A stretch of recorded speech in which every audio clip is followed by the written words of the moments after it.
gospel, light of the temple. Sword swing, killer live from the ghetto. The hood messenger, let them know hell's close. Black burial, the devil in a black cloak. Yo, what is up? Welcome to the Street Gospel Podcast. I'm your host, Dave One, and this is episode number... Hey, yo, Camel, what episode is this? 111. 111, man. That's... Okay, so it's been a minute. We've been on a little break. We had the 4th of July, went on a little vacation. We dropped the Father's Day podcast with Pastor Adam Friedrich from Elevate Ministries, my friend and pastor. If you haven't checked out that podcast, make sure you go out and check out that podcast. But me and Camel decided to take a little break. It was 4th of July. I think you went camping too, right? You went camping 1 week, so it was a crazy month. So we said, let's just chill, take off a month. We started stacking up a few guests, and today we have a guest that we've been working on for a minute, man. You know, I gotta play a little music in the background. So I started following this dude because I seen him go to Costco with a $100 bill and get everything he needed for meal prepping. And I thought, there's no way he's gonna do it with $100. The dude came out with a whole cart full of stuff and made it work for a whole week, right? Yeah. A whole week.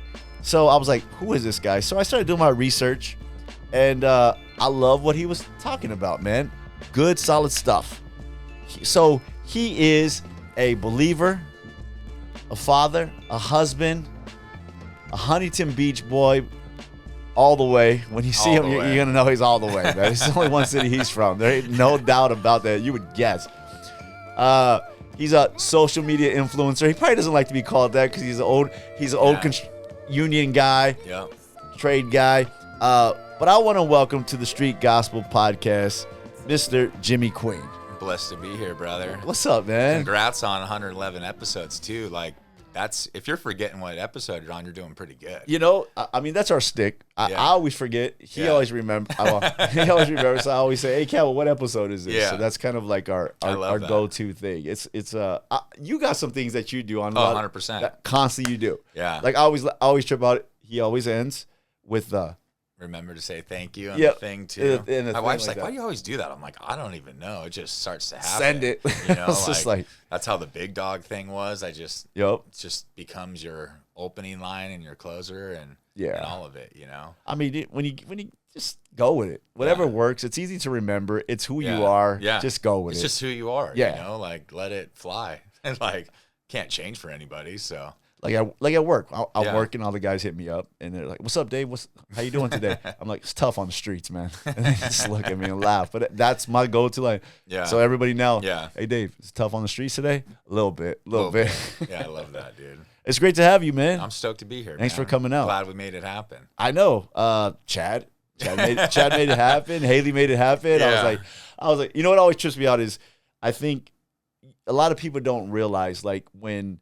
You know, they get a little offended sometimes when you DM somebody and it's like not them that get back to you, and it's like their manager. Like I don't get upset when the manager hits me back. Your manager hit me back, Chad, and I'm like, okay, this guy's organized. Yeah. So I like when the manager hits me back, because if the manager says, okay, we're locking in this day, this time, it's probably 99.9% going to happen unless the guy gets sick or emergency happens. Yeah. So I'm thinking Jimmy Queen is organized, man. Dude, I'm trying because it gets crazy, you know, like there's so many different things going on in life right now, and I feel bad. Like, well, first, I don't know, like Instagram seems to do its own shit now. Yeah. Like my messages go, I don't know. They used to be more organized. I don't know what the deal is with that. So like, get a message from you, and then it's like, okay, yeah, let's touch base, and then it's buried, and I'm not seeing the next one on the follow up. And then when we started talking again, I got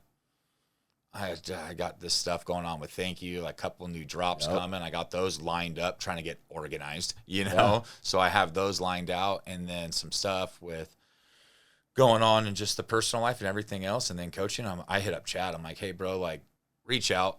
I want to go. I want to link up with these guys. I really dig on like who they are. Just make it happen, put it Appreciate in the calendar. that. You know what I mean? Appreciate that, man. Don't let me forget. Yeah. Like, fuck, you know? Yeah. So he's been a massive help, dude, on everything. Yeah. So it's been rad. And he's my brother-in-law. Oh, So it's like someone family. I love, trust. Yeah, Yeah. absolutely. You got to trust people, right? Yeah. I mean, in this business, you Yeah. start blowing up. Everybody wants to get a little piece of Jimmy. Yeah. You know, and then you get like, you're like, oh man, who do I pick? What do I do? Yeah. When you get family involved, like, and they're tight and you know what they're about, it helps out a lot, right? That's The how trust. that's how I conduct everything, you know, like whether they work for me directly or people that I work with, like I want to have a real relationship with. I want to know them and trust them. And, you know, like even, man, everything I have going on with Thank You, from where I get my blanks to who does the screen printing, everything is from people that help me on my designs. Those are all family and friends, dude. Yeah. You know, I want to work within a network of people that want to lift each other up and support each other and trust each other. And it's not like, what could I get from you? Yeah. You know, like, what's that? Yeah, you know what? I was talking to a buddy the other day about that, and I remember hitting up a guy, and we had a good relationship for a while, right? I had a brand. He's doing stickers for me, so I hit up the guy and say, hey, how much for X amount of stickers? And I'm thinking, you know, like, hey, you know, like he's gonna give me his best price, right? Cool. He gave me his price. I'm not trying to talk down my friend, right? I'm just like, that's your price? Cool. And it was high. Yeah. It was a little high. Yeah. So I was like, okay. So I went with somebody else, and then he got mad. And he said, bro, how come you didn't tell me, like, you had a better price? And it was like a third of the price. Yeah, that's significant. Yeah, it's a lot. I'll pay extra for a buddy, for sure. But I told him, I said, you're my friend. I'm not going to talk you down. Yeah. I'm expecting we're friends. You're going to give me your best price, and I'm going to respect that price. Yeah. I'm not here to bargain with you. Exactly, Yeah, right? for sure. And I mean that, to me, that was like the best way to do business. And after he understood, but I think sometimes it gets a little like, oh, for sure. Amongst friends, it could be a great thing. And I think sometimes it gets a little, but I think if you're just straight up out in the front, like I told him, I said, this is why I did this, because I thought you were already giving me a good price, and I'm not the guy that's going to come and say, come on, man, like, leave me a better price. Yeah. I got buddies that have their companies, and I'll order stuff, and they see it come in. They're like, bro, why didn't you hit me up? I'm like, because I just want to support you, dude. Yeah. I'm not looking for the bro deal. Right. You know, like, bro, you got this going on. Like, I just want to be a customer. Yep. You know, I want to roll in. And that's why I do a lot of the stuff. Like, I do a lot of the things around Huntington. Like, people have asked me, like, what do you charge? I'm like, I don't charge them, dude. It's family. Like, these are people that I love. Huntington Beach. Like, it's my home. It will forever be my home. And Huntington is like a really big place, but the core community is really small. You know, like a lot of us go all the way back, way before my generation, you know, and the businesses within that. The reason why the town's great is because of the businesses within it, you know? So I like to showcase them. I want to support them, because a lot of that stuff, especially storefronts, they don't fucking kick ass 12 months out of the year. Right. You know, they do real well for like 4 months. So I want to like bring light to those businesses and showcase like what they're about, a little history on it, whether the food's good or where you could buy this, that, and another. And that's just because I want to build everybody up, you know, like leaders build leaders, dude. That's just something that I believe in. You shouldn't be scared to build up the people next to you. No. You know, if you're building leaders next to you, when you fall, dude, they got you. Yeah. They pick you up, you know? It's a tough thing sometimes, man. No, for sure. You try to invest in people, and sometimes they'll let you down. But when you find that good core, it's like, these are the people I need to run with. Yeah. And I got great support, you know, my pastor, Adam, you know, I just met the last podcast. He supports the podcast like all the time. He loves it. And so I'm like, yeah, these are people I need to run with. For sure. There's some good followers that constantly are like promoting the podcast. And I'm like, great. You know, these are guys I got to run with. Those are people you just want to be around daily, you know, because it fuels the fire, you know, like insecurity and self-doubt creeps in, you know, and even when you're doing good, sometimes you have that like, man, I don't even know if I deserve this. And you get that like, that doubt, even though you're doing good, you're like, this is going too good, you know, and you got that imposter syndrome thing going on. But like, man, like those people that just support you through and through, those are the people that are going to pick you up when you need it, you know? And I got a few of those, and that's really, they play a major role in even where I'm at today. Yeah. You know, this didn't just happen on its own. It was like, I had people like, what are you doing, dude? Like, you need to start doing your own thing. Like, get off the fucking crane. Right. Like, my partner at work was like, bro, you got to go.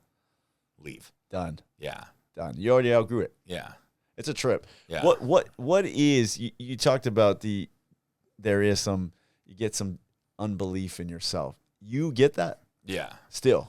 Yeah. Even with success. Is it as much as it when you first started, or does it come in waves? It could kind of like come in waves. I don't think it's so much like where I'm at today. It's not, I believe in myself and I don't have like really that doubt or insecurity, but I think it's more being hard on myself. Like, am I doing enough? What, like at the end of the day, I tell everybody I work with, like, you know, journal in the morning. First things first. Like, I like to thank God for what I have, the things I appreciate, you know, the things that he's given me, allows me to have. And then it's like going over some positive affirmations. And then it's like writing down some micro goals. Like, micro goals to me are huge. You know, people, it's so easy to be like, I want to be a millionaire. And then you go throughout the year and it's January 1st and you're getting ready to write a New Year's resolution. And you're like, dude, I didn't do anything to get anywhere close to that. So like, you write down these micro goals and those should be aligned with what your bigger goals are. Bigger goals take a while. And those could be a little defeating because you're standing and looking up at this giant mountaintop, which is your goal, right? So you got to build the building blocks. You got to build those steps, right? What you should be doing each day to get there. So like for me, I'll run through like an inventory at the end of the day on myself. And sometimes I'm like, dude, I did not get enough done today. And it's hard because like, as you know, like, especially like with podcasts, you got to do like promotion stuff. Some things that you want to do, it's not just like a 5-minute task. No, it's like building content or editing. And dude, honestly, like if I heard myself say this like 3 years ago, I'd probably slap myself in the face. Like not complaining, but talking about that being work because the oiler on the crane talking about editing social media videos. Yeah. You know, you don't like, I remember seeing that stuff and being like, dude, how hard is that? Yeah. Dude, everything's work. And especially when you're brand building and doing all these things. And it's summertime now, my kids are home and like, I'm like, we got to shoot this. We got to do this. And it's hard, like, you know, and it's just comes with challenges. And I think sometimes like there's a little doubt or insecurity, but I really, it's not so much like self-doubt within myself. It's just being hard on myself and me wanting to do as much as possible. And I have like ADD and my brain's running and gunning all the time. My wife calls me overstim Jim, you know, like I'm focused on this, boom, boom, boom. And then I hit her with like 10 other things I want to do. She's like, bro, you need to slow your roll. Yeah. You know, and that's like where Chad comes in too. It's like, bro, they're like writing things down as I'm talking, you know, of like what I want to do and what my vision is for this. And it's just, I'm kind of like just the chaos. And then they're both very much organized. Right. And I'm not. Yeah. Visionaries. Yeah. Just you have the vision and you need somebody to write it down and let's 100%. run with it. And then you're on to the next thing after that. 100%. And it's like, wait, we didn't even finish this yet. Yeah. Like, and I want to go to the next. Fine. Yeah. So what is a day in the life of Jimmy look like? Dude, it ranges, but I'm up early usually. That could vary. It could be like 2:30, 3:30. Get my cup of coffee. I don't have some crazy morning routine like you see these people on social media. Like I wake up within like 30 seconds. I need coffee to be in my stomach. Yeah. You know, so cup of black coffee, head to the office. Like I said, I do my little morning journaling. For me, I just love it, dude. Like I'm super clear-minded. The whole world's asleep. My house is dead silent. It's my favorite time of the day. People don't. My wife doesn't realize that. I think it's a man thing. I love getting up early. The house is quiet. It's still dark outside. I'm just like, sit in that chair over there. I'm just like, okay. I get the coffee, get some reading done. It's like the best time of the day, right?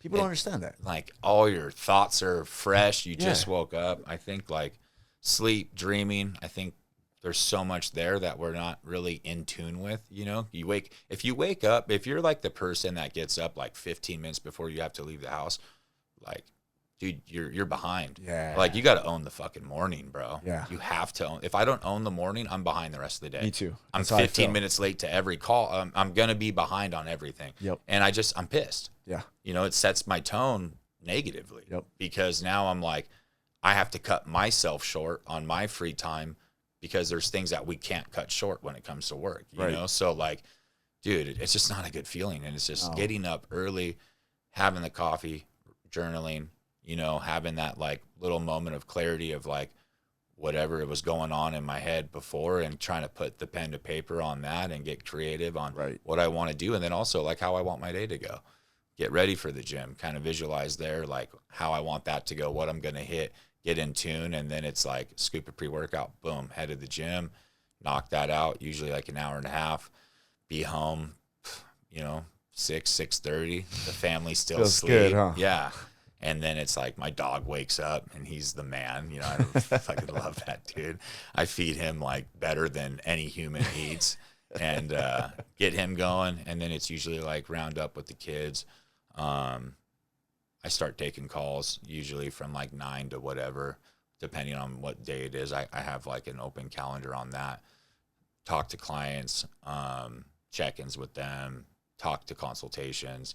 And then it's like, okay, I got to control that, because that could over dominate like my entire day. Because you still got to get stuff going too for like the social media stuff, whether it's building the brand for thank you, shooting content for that, product shots, you know, some type of content for whether it's having guys like you see me at Costco, or it's in the gym, or the family stuff. And it's just fun from there on out. And then we try to turn off. And that's something that's really hard for me to do, that I still have to work on, you know, like end of the day, just like shut it down. Yeah. Turn off. Have you always been disciplined like this? No, I was like, I slept in. I always partied.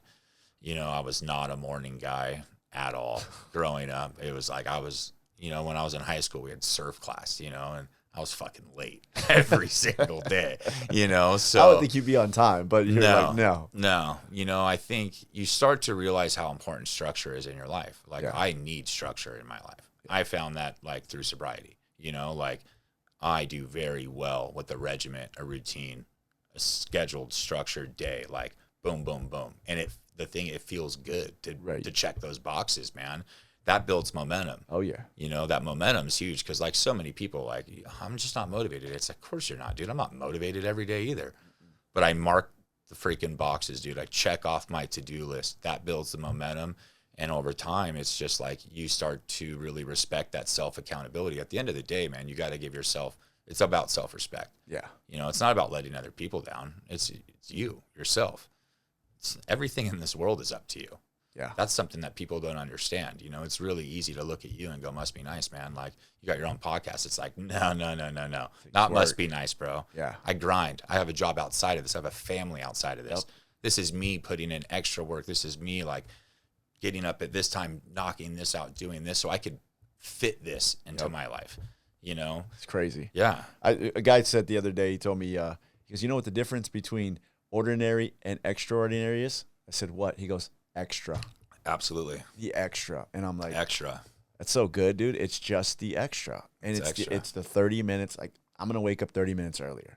30 minutes, dude. So my life is not going to be crazy before I hit work. Yeah. I love, like you said, Saturdays, my wife trips out because I tell her, I got to wake up. I got to pray. I got to read. I got to work out. I want to wash the car. I want to go to jiu-jitsu. And she goes, all that before 12 o'clock? Yeah. If I come home after jiu-jitsu and it's 12:15 and I walk through the door and I got all that done, I feel so good. Like and I still have the rest of the day. Yeah. I think the free time, right? You got what you had to get done, and then you have the free time. Like, it's the rest of the day.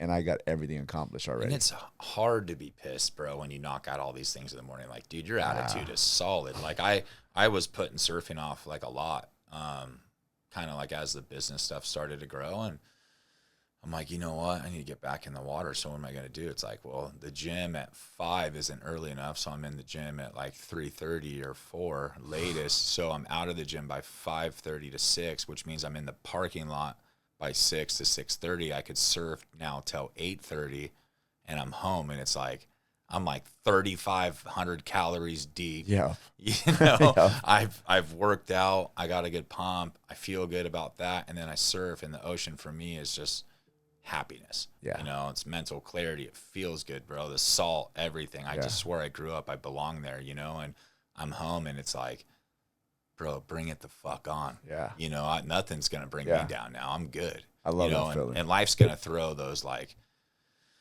just things at you, you know, people or whatever it may be. You're going to get some curveballs thrown. I don't care how good or organized or how much you plan. Curveballs are coming. And that's life. If you're like focused and you feel good about yourself and you're happy, it just makes it easier to roll with the punch, you know, like eat a shit sandwich with a smile, dude.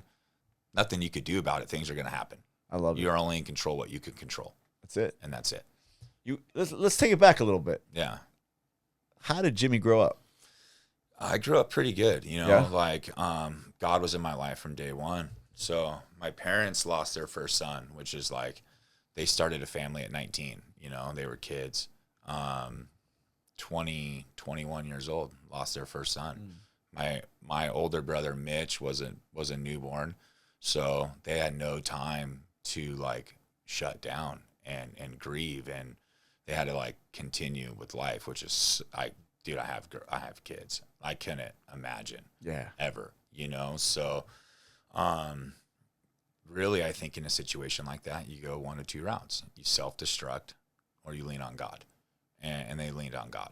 And luckily my dad's aunt, like my Auntie Sharon, so knowledgeable with the word. Like she's amazing. You know, she knows it. She knows how to share it.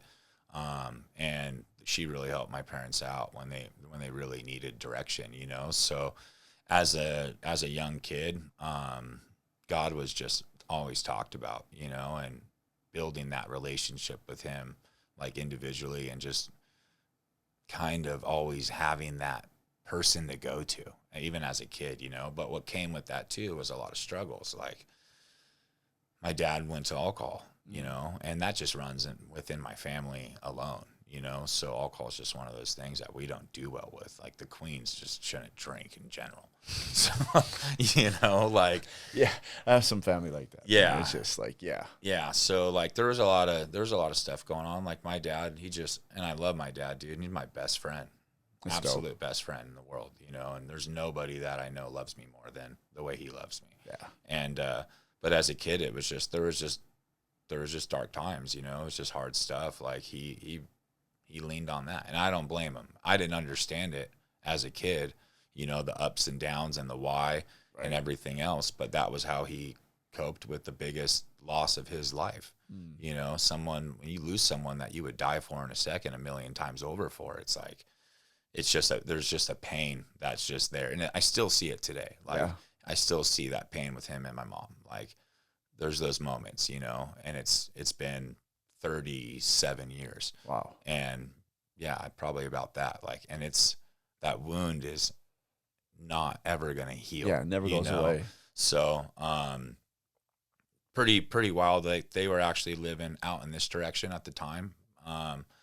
When they lost him, and then a couple of their buddies were like, hey, you need to get back to like Huntington, come to Huntington, move back to town. And they did. So I was born and raised in Huntington. My dad's buddies are like all the old HB Lokes, you know, they run a fucking muck. They ran downtown. They were all the bartenders, the business owners, all those guys, all the guys I looked up to, because they were all gnarly, you know, like they surfed, they got the chicks. Like none of them were married. My parents were the only ones with kids. They were super young. So we were just always in that mix, you know. Saw a lot of stuff that like probably most kids don't, you know, because I lived in the party scene. You know, for a while, my parents had their office in Aloha Grill, which is like one of the bigger bars downtown. And so like they'd bring me to work. I'd go hang out at the bar, order Shirley Temple, you know, like see all like Tank Abbott, all the guys, like UFC guys back in the day, like Pride guys at the time, you know, like hanging at the bar. And Which you know, those guys were ruthless. Oh yeah, you know, so but I just grew up with all those guys, and it was weird because I remember like the partying used to kind of bum me out because you see things, and you know, like with how your parents act, they change. It's not them, it's like the booze and the party and everything else. And what comes with that is like, you know, the roller coaster of emotions that puts people through. So I remember those like just stuff like the smell the next day of him being like super hungover, and I knew what kind of day was going to come, you know? So, but my house was always full of love, dude. Like it was, Yeah. you know, like through any struggle, like I think love always overrided everything. Yeah. Like by losing your kid, you also hold tighter to the ones that you have. You know, my mom's a saint. Like my mom's the control of all chaos. Super organized, super like, I'll do it, you know, like has actually a hard time with letting anyone do anything because that's just within her DNA. Yeah. You know, like I'll get it done. And she's gnarly. And like she had us as kids, and then my dad's basically, and all of his boys were her fucking kids too. You know what I mean? Some of them lived with us for a little bit growing up, like it, and it was always fun. There was a lot of like stuff that was hard that came with like alcoholism, you know, but overall, like I knew I could lean on my parents. I think it sucks when, you know, like it's a big thing for me. I want to be there for my kids no matter what. I want them to know no matter what, Dad's got your back. I don't care what it is. I want them to be able to come to me with issues and struggles and hard times. Whether it is, I know they're going to fuck up. I know they're going to make mistakes. We're human. It's what we do. You know, there's no one's perfect. And I knew growing up, if I made a mistake, if I was in the wrong, I could go to them and say, hey, check it out. This is what's going on. Now they're able to have my back. Yeah. And I'll do the same for my kids. I'll ride that line to the end for them, you know, but you got to let me know the truth so I know what I'm getting into. Right. You know what I mean? I think when I hear this story, man, I'm not trying to stereotype. That's the HB I think of when I think of HB. Like I think guys that have grew up in the neighborhood, their parents grew up in the neighborhood, they're still there. Yeah. Party, surfing. Yeah. You know, fighting, all drinking. that. Is HB still like that? I don't know, man. Like HB's, It's changed, right? Yeah, it's changed a lot. I'm Like, sure you hate that big old thing we built down there, or helped build, Pack City. Yeah. That's thrown like a weird curveball on everything. In some ways, it could be good. In some ways, I feel like it's negative too, because now, like, it seems like Main Street gets a lot more of a different crowd. You know, that's usually not come in here with the best intentions. Yeah. You know, it's not the downtown I grew up in. You know, where like I remember go to Main Street and I was going to the bars when I was a fucking kid. I like fake ID. I remember my buddy, dude, like he wasn't even allowed to go to the bars because I used to use his ID. And they're like, bro, this ain't you, you know, but you would some black dude. Yeah. I'm just kidding.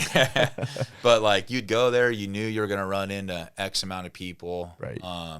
Kind of knew what people you'd run into at which spot. And now it's like, and there's nothing wrong with it, but it's just, no one's from there. Yeah. You know, it's just a different crowd. It's a different vibe. People want to prove themselves. I feel like I had to stop going downtown. I was going downtown and getting a fight every night. I was like, this is retarded. You know what I mean? For what? For nothing.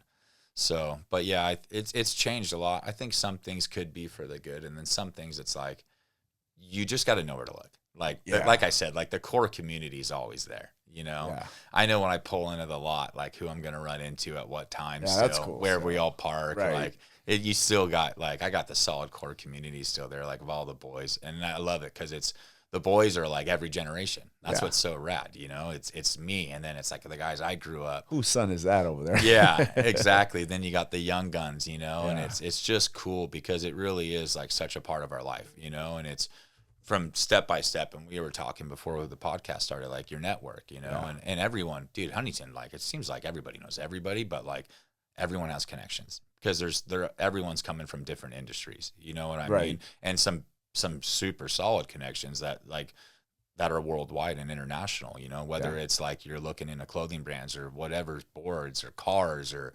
whatever it may be. I mean, somebody knows somebody and they're going to help you out. That's dope. Yeah. I love HB. Go down there, go to Main Street.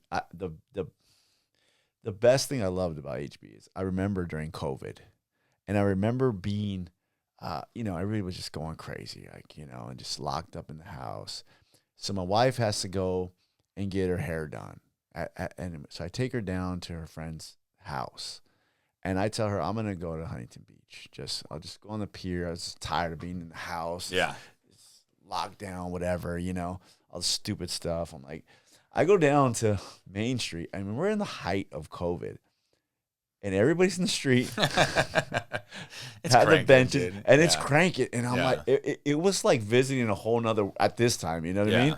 It's like, no mask, people Yeah. eating. And I'm like, I felt like Dorothy when Yeah. Oz, turned to color, Yeah. And I'm like, oh my God. And I'm texting my wife, and I'm like, we need to come over here.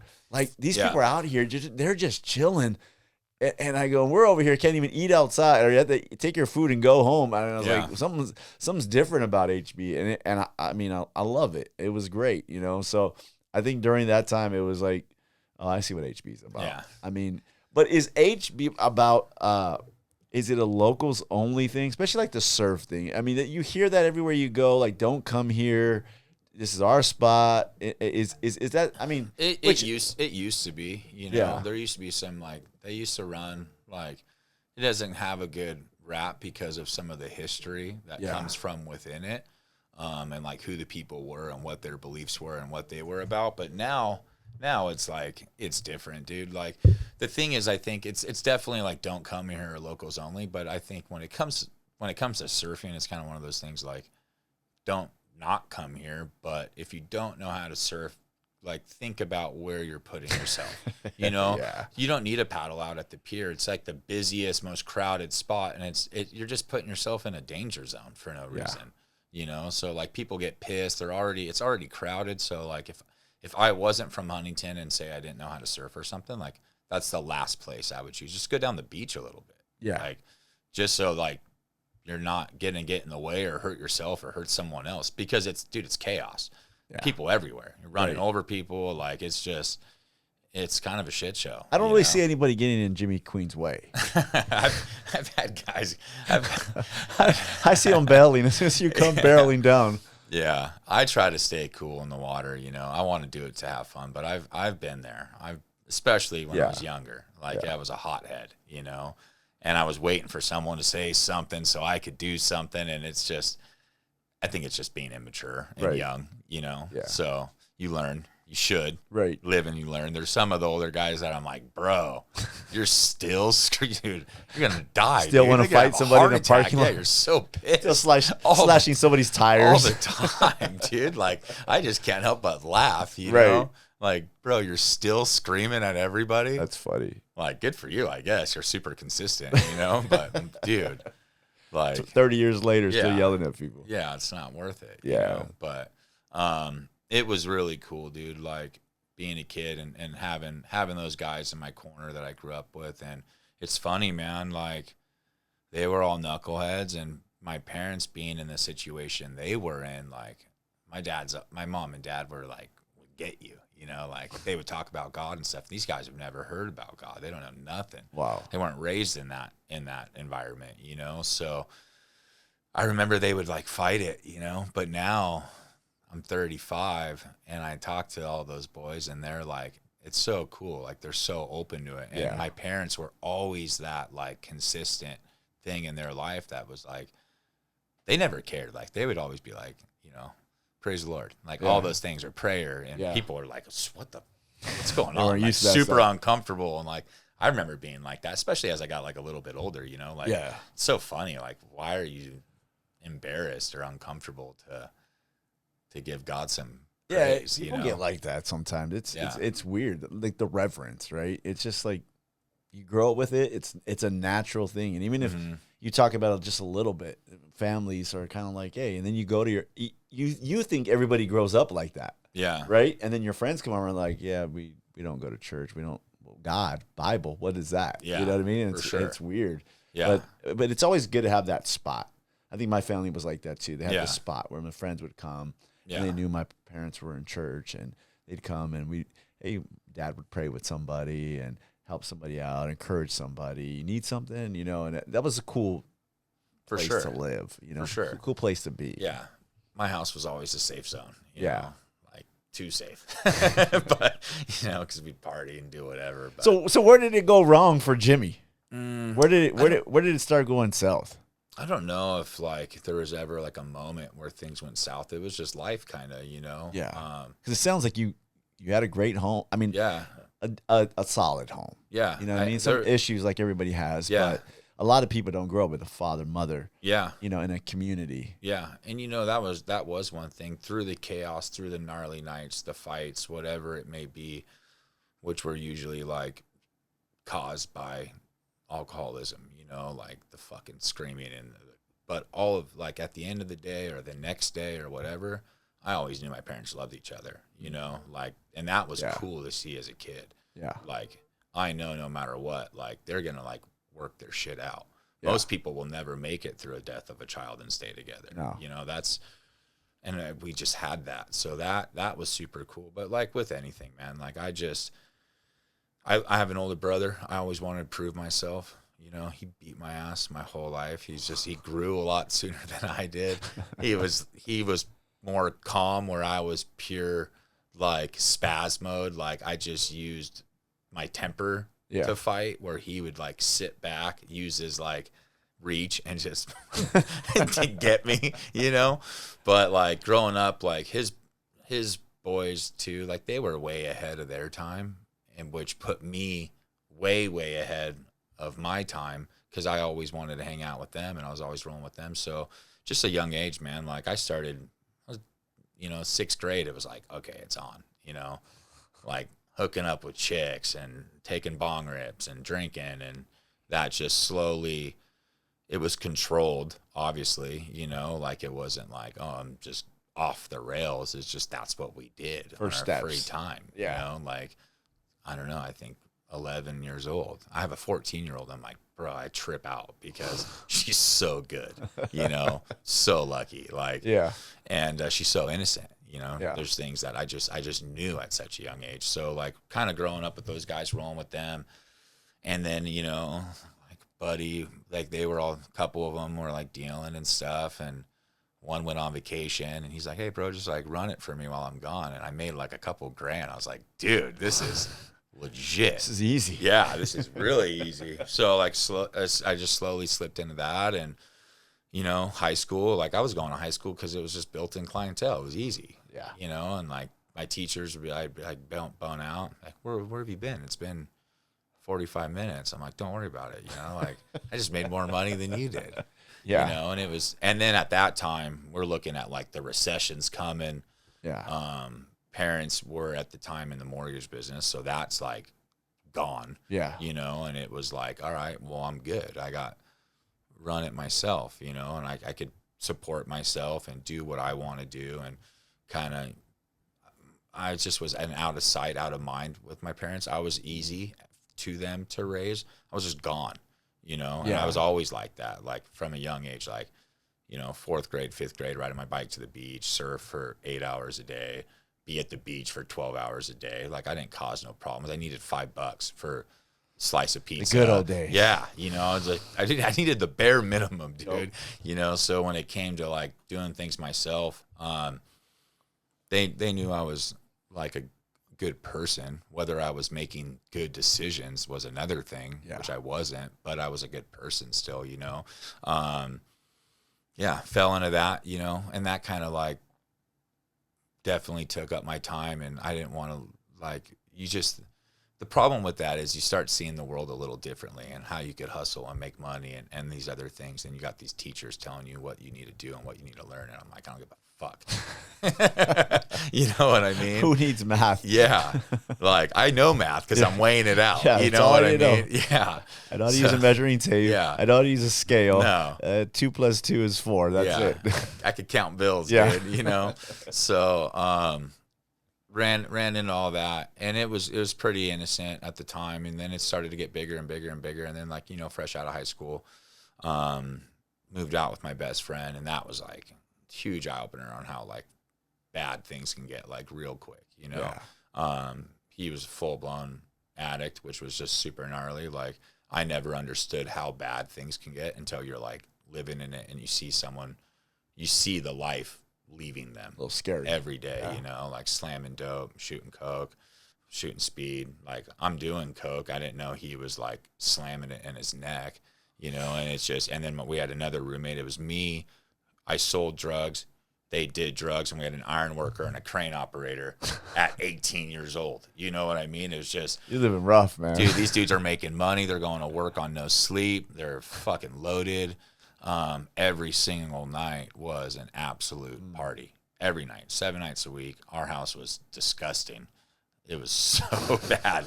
You know, I called it the crack den. You know, it was just like, but man, the sun go down, you do it all over again, no matter what. You tell yourself, I don't want, you know, I started to see myself lose myself. You know, I didn't like who I was. I was waking up at, 10 a.m., 11 a.m., or man, even like later.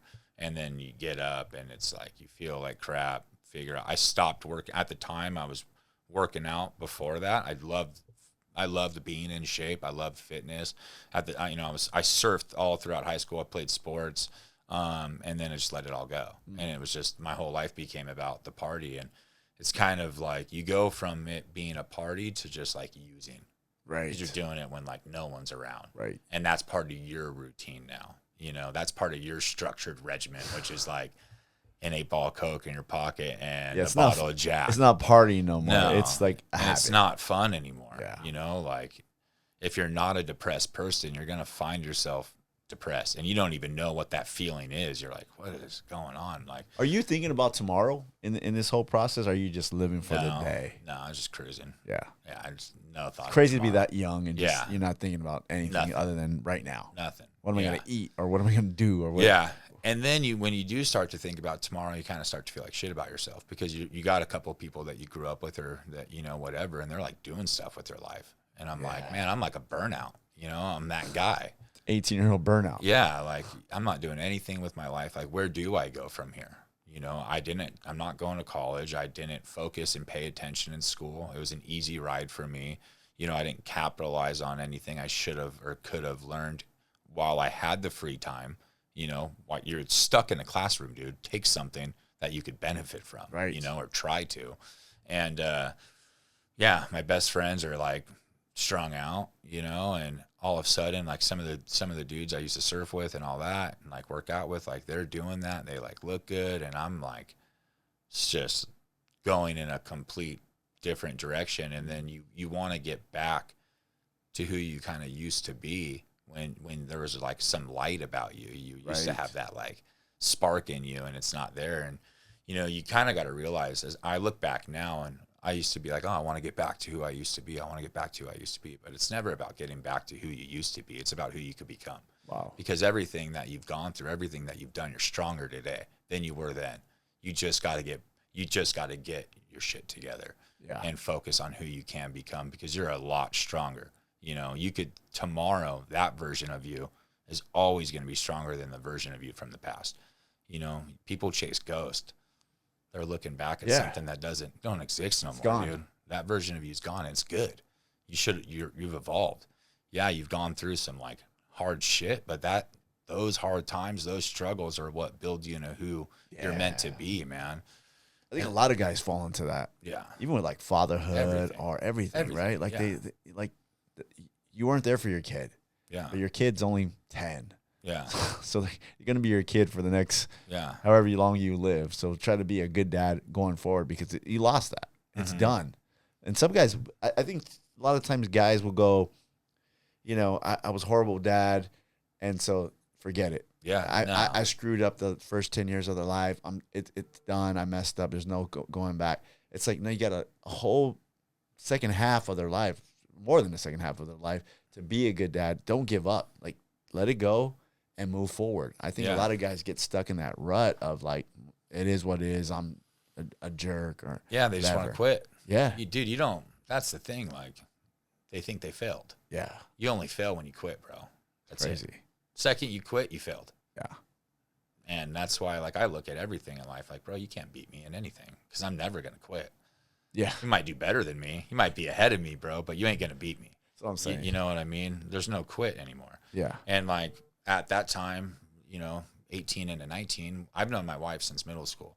So we used to hook up and stuff like when we were like little kids, That's crazy. This little hot Hawaiian girl, and I'm like, who's this? And she's so rad. I knew she always loved me. She made it known, even when we were kids. And we never dated. and we dated other people in high school and everything else. But after high school, we were hanging out again, and we started to like, eventually we got back together. But there were some pivotal moments with us that really made us connect. She went through some gnarly abuse at an age that's really hard, you know. And I remember one night everyone was drinking, everyone's partying, and me and her were laying in like an alley together, just chilling we had drinks, but she just opened up to me and told me everything that she's gone through. And it was like, whoa, like she's the real deal. Like she's putting this amount of trust into me, telling me like the hardest thing you could ever tell anybody. And she has that comfort with me, you know. Wow. And she wanted a date like right after that, and I didn't want to. And it's not that I didn't care about her, I didn't want to hurt her. You know, I already knew the pain that she's gone through, and it was like, I don't want to be adding to that. You know, I don't want to mess up and cause more trauma. I want to be that comfort zone. And eventually I was like, okay, I'm ready to be that all the way, you know. And we got together, boom, 2 months later, she's pregnant. Oh. November 10th, bro, like 2010. Find out I'm having a kid, and I'm a kid. How old were you? It's 20. 20. Just turned 20, yeah. Teenage love, man. Teenage love. And it was like, dude, and I thought, I was like, oh, this will be fun, you know? Yeah. This is easy. I know everything. Young, dumb. Think you just like, you think you know it all, you know? But that was my saving grace, 100%, you know? While she was pregnant, I was like, dude, I'm done. I'm like, I'm overselling. I don't want to be that dad. I don't want to do something to where I could lose my kid. You know, I want to be legit. I want to be an example. I had a lot of learning to do following that, but that was step one. That was something I knew I needed to remove. Where did that come from? I just, you know, like my parents always found ways to do things, and they were like entrepreneurs, you know. They'd start businesses, whether it was building stuff. My dad got his contractor license and jumping in the real estate market. Like they just did things, dude. They just made it happen. And I was like, I just need to make something happen for myself. You know, where's this road going to take me? Because the road I was on was the fucking wrong one. And I don't want my daughter to ever see any of that. And I think your job as a father is to give your kid a better life than you had. And I saw a lot of stuff that I don't want my daughter to see when I was a kid. And that's not knocking anybody, you know. It's just, I want her to have a better version, a better childhood. That's the way it should be. Yeah. Should be like that. Yeah. And rule for me, step one, really easy. Remove that, you know. That's great that a lot of young guys don't, I asked you that because a lot of young guys don't see that. Yeah. You know what I mean? It's like, oh, I'm having a kid. Oh, well, I'm still going to go out and party and do my thing. But, you know, I have this kid on the side. Yeah. Maybe I see him on the weekends here and there. I'll send a little bit of money. Yeah. But to actually stop and say, yeah, something got to change because this can't continue. 100%. And that, like, I jumped in the real world, how to grow up, how to get a job, you know, and it was humbling. Like, whoa. What'd you do? Well, at first I was like bar backing and bussing, and that was sucked. You know, like. So how was it doing that, and then your party friends come into the bar? Yeah, they were. And they're like, all right, Jimmy, making fun. Yo, 100%. You know what I mean? Like, dude, it's such an ego check, bro. Like, such an ego check. And I needed it in life because I just. A little bit of humbleness goes a long way sometimes, right? Needed it. Yeah, and the boys are rolling in, and I'm like wiping tables and grabbing dishes, and I'm making less money than I made. You know, like all of it, bro. It was so humbling, but it needed to happen because it started to light the fire inside of me. You know, what kind of life do I want to live? And that led to just another job. I ended up I talked about networking. My dad went to school with someone. I had an opportunity to go hop on a drilling rig. They drilled water wells. I had no idea what that even meant, what it was, what it looked like. You know, like I didn't use hard tools. work. Yeah. So, and I jumped in that, and I just did. And you know what? I didn't know shit, but I showed up. You know, and that was the biggest thing. I'm gonna show up and hustle. Right? Show up and hustle, dude. Yeah. You could be the worst at it, but show up and show those older guys that you're willing to hustle. Yeah. And, you know, and you'll learn. And they know you're not going to know nothing because the only way to learn is to show up every day. Yep. It's not something that like anyone just jumps in and they're good at. It's a whole new thing. So, and it was rad. I was making real money. It was all like at the time it was all per diem. So I was getting like union wages, you know. I was like, oh, this is sick. And then, man, along those lines, there were so many things that needed to get corrected. Like, Now I was making like money that real men make. Me and my wife, we were partying somewhat controlled, you know, but the weekends were like full hangovers, everything else. Daughters, like you said, like she wasn't 10, she was a baby, so we could do that because what does she know? Yeah. You know, we're running amok on the weekends, and just things started to slowly get worse. I think one of the biggest things, man, especially probably the hardest thing to understand as a kid, getting married young and having a family young, is like you have to grow with your wife. Have to. Yeah. You don't grow together, you grow apart. Exactly. I got married at 20 and my wife was 19. Yeah. You know, so like God says you become one. Yeah. We weren't. You know, we were definitely two different individuals. Still, the love was there, but dude, it takes more than love to make a family work, bro. Yeah. It's work. Yeah. You know, like talk about ego and all these things. Like you got to put other people in front of you. They are above you, you know, like obviously you need to take care of yourself, but man, like you need to sacrifice. You need to know what sacrifice means, 100%, you know, and it's huge. And that was a learning curve, you know. I felt like there were so many things I was doing. I'm going to work. I'm doing these hours. I'm paying for this. And it's like me. It's like, dude, I wasn't humbled enough yet. You know, I didn't learn everything yet. I think men, I tell men that all the time. I said, when you decide to take on a wife and to have kids, they're first. Yeah. That's it. If you're 100%. not willing to put them first, and it's so different and contradictory to what the world tells us, right? The world tells us, you know, take care of self first. Yeah. You're number one, and yourself's important, but they're trying to tell you like you're first, and then everybody else is second. When you take on a wife and a kid, like they're first, and I'm second. Well, that should be part of taking care of yourself because you take pride in it. Right. You know, like, and when we were talking earlier, like, what's your day look like, bro? That's why I get up at 3 a.m. so I can take care of myself. Yeah. Remove the excuse, dude. Yeah. You know, if you're busy, work, family, all right, well, what are you going to do?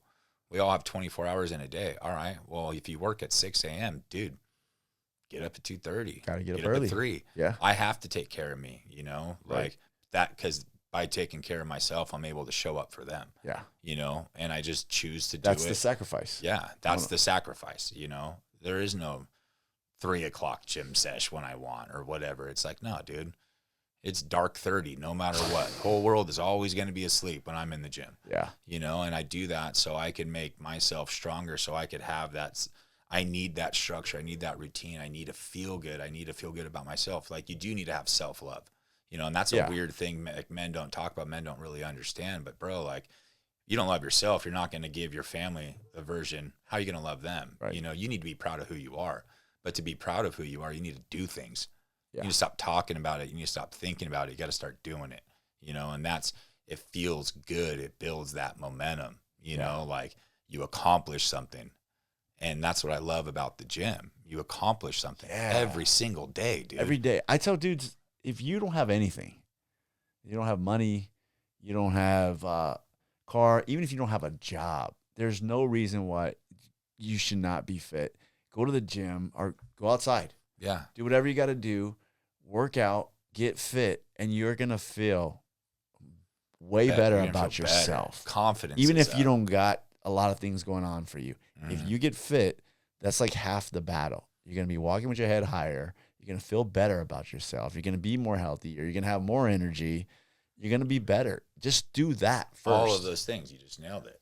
More energy. You feel good. You accomplish the task. You're starting to look better because you're staying consistent. With that comes confidence. With that comes self-love. With that comes self-respect. Dude, that sprinkles into everything in your life. Yep.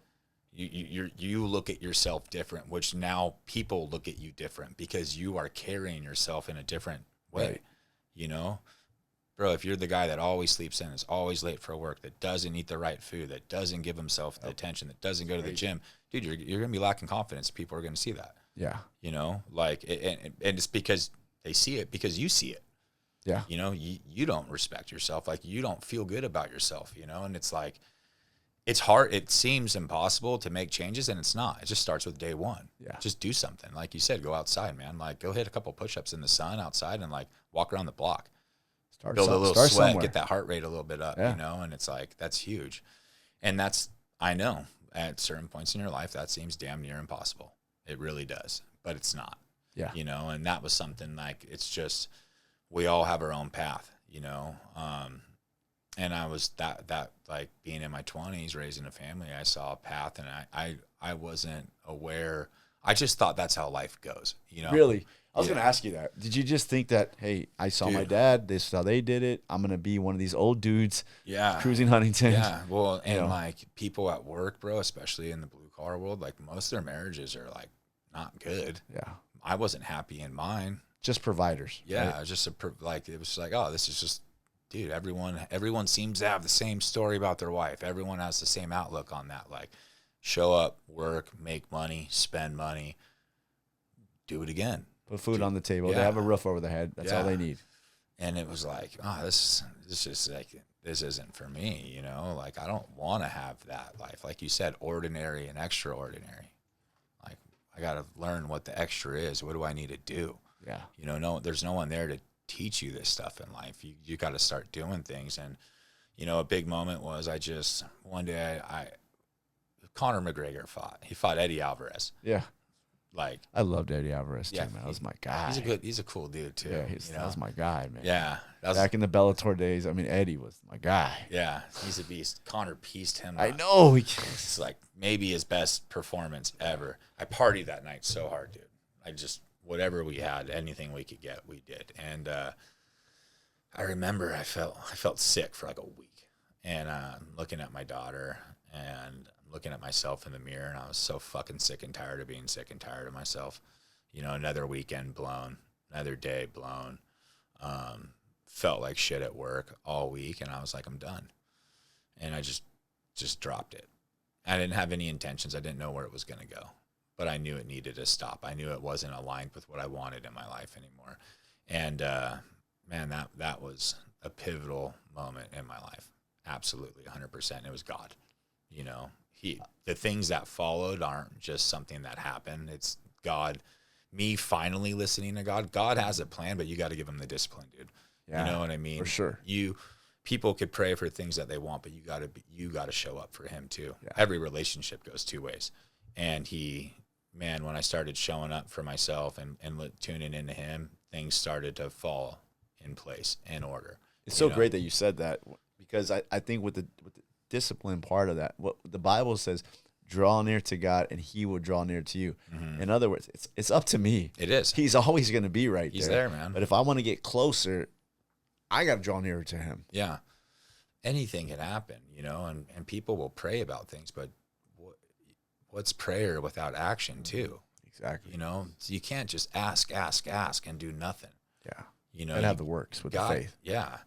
And that was, like I said, a huge moment in my life. So my best friend at the time, dude, I remember he called me. He was like, what's up? What are you doing? I was like, I'm sober. Like, he's like, no way. And at the time, he told me this 7 years later, but he was in his garage and his mom was trying to get him to go to treatment. And he decided to because of our conversation. At least that played a major role in it, you know? Man, it was like, okay, one person I love, I was able to show up for. He had gotten sober in the past a few times, make it like a year, 2 years. But I was always the guy that was willing to run it with him and let him drink and party. I knew where he was going to go, but I didn't, you know. You were no help. Yeah. And that's At that point. you know, when you're like, you don't think about it. Yeah. You're willing to drag your friends down because you want to have fun with them. Right. You know, I'm not thinking about him or his best interests or what's going to happen in his life. I'm thinking about mine. And for me, it wasn't an issue in that department. Like, I wasn't going to go slam dope in my neck if I had a drink. You know, I was just going to run amok for a little bit.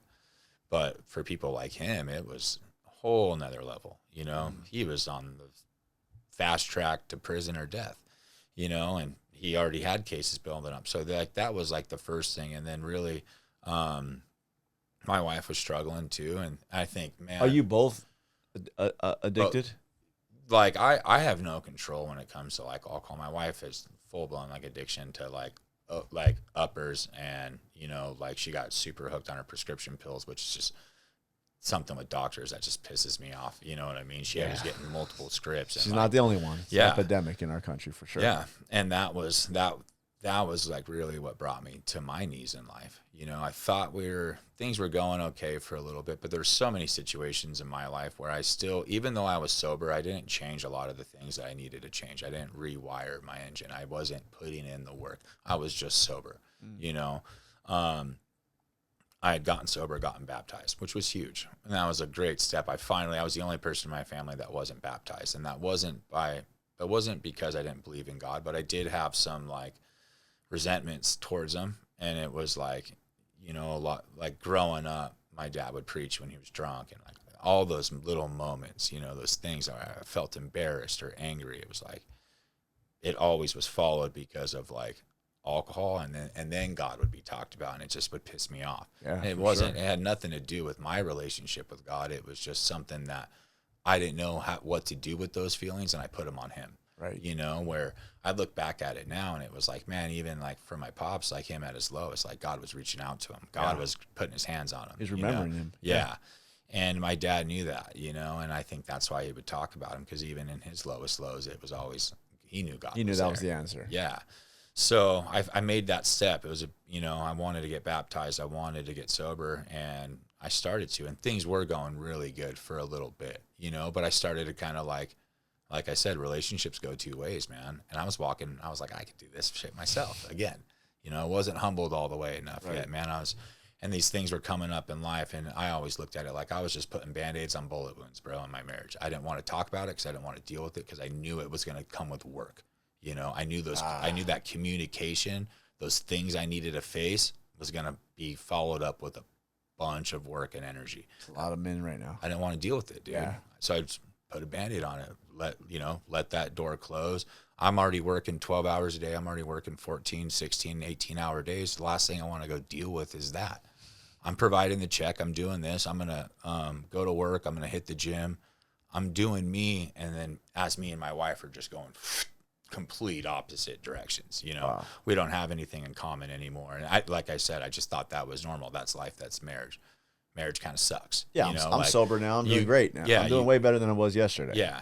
And like your marriage is like, well, we loved each other. We do, but you're not in love. You know, you're raising kids now and all this stuff. And she was struggling, dude. She needed help. I could have pushed and pressed the issue. I knew. I just didn't want to deal with it. Like I said, man, like I try to tell people, you know, like face their issues while they're issues before they become problems.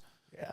My issues could have stayed at issues if I would have like ran towards them and handled it. And that's what a man does do. You know, he shows up, he leans into it, he faces the issues head on, and he'll tackle them, where I was just avoiding it, man. And eventually everything imploded, and it did. You know, I was 29 years old, thought I was doing good financially, bro. Like, she came to me, was like, our finances are pretty much non-existent, and I need to go to treatment. And she opened up, she fully surrendered. She told me everything she was dealing with, and it was like, whoa. And that's something that really brought me to my knees. I think as a husband, as a father, like when your family's broken and they come to you, like that's what could break you. So you were sober and she was still struggling. Yeah. And she was pretending to be sober for a little bit, and she was trying to play the act and the role that she was good. I knew there's so many red flags, you know. An addict can recognize another addict, right? Yeah. But like I said, I didn't want to deal with it. I didn't want to face it. I didn't know how to. I knew what was going to come with facing it, and for me it was easier to just not.